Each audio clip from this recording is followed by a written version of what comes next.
क्या आप जानते हैं, एक बार एक राक्षस ने पूरे माउंट कैलाश को ही उठा लिया था। और वो कोई साधारण राक्षस नहीं था, वो था लंका का राजा रावण। लेकिन जब भगवान शिव को ये पता चला तो उन्होंने ऐसा किया जिससे रावण हमेशा के लिए बदल गया। कहानी शुरू। बहुत समय पहले लंका का राजा रावण बहुत शक्तिशाली था। वो विद्वान था, महान योद्धा था और बहुत बड़ा शिव भक्त भी था। रावण हर दिन भगवान शिव की पूजा करता था। वो चाहता था कि शिव जी उसे अमर होने का वरदान दे दें।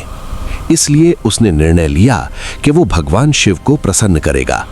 रावण हिमालय की ओर चला गया, जहां स्थित था माउंट कैलाश, जो भगवान शिव का निवास स्थान था। रावण वहां बैठ गया और कठोर तपस्या करने लगा। दिन बीत गए, महीने बीत गए, साल बीत गए, लेकिन भगवान शिव प्रकट नहीं हुए। तब रावण ने और कठिन तपस्या शुरू की। कहते हैं उसने अपने एक एक सिर भगवान शिव को अर्पित करना शुरू कर दिया। पहला सिर, दूसरा सिर, तीसरा सिर, ऐसे ही 9 सिर उसने अर्पित कर दिए। अब जब वो 10वां सिर काटने वाला था, तभी भगवान शिव प्रकट हुए। शिव जी बोले, रावण, मैं तुम्हारी भक्ति से प्रसन्न हूं, मांगो, क्या वरदान चाहते हो? रावण बोला, प्रभु, मुझे अपार शक्ति दीजिए। शिव जी ने उसे असीम शक्ति का वरदान दे दिया। अब रावण और भी शक्तिशाली हो गया, लेकिन धीरे धीरे उसके अंदर घमंड आने लगा। एक दिन रावण अपने पुष्पक विमान से कहीं जा रहा था।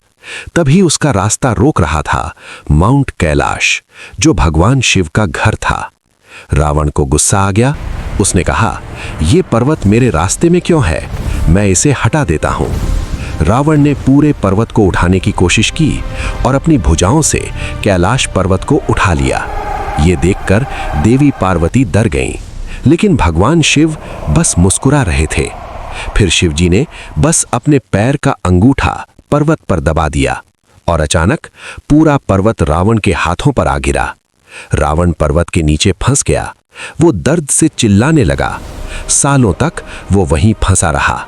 तब उसे समझ आया कि उसने बहुत बड़ा अहंकार किया है। रावण ने भगवान शिव की स्तुति करनी शुरू की।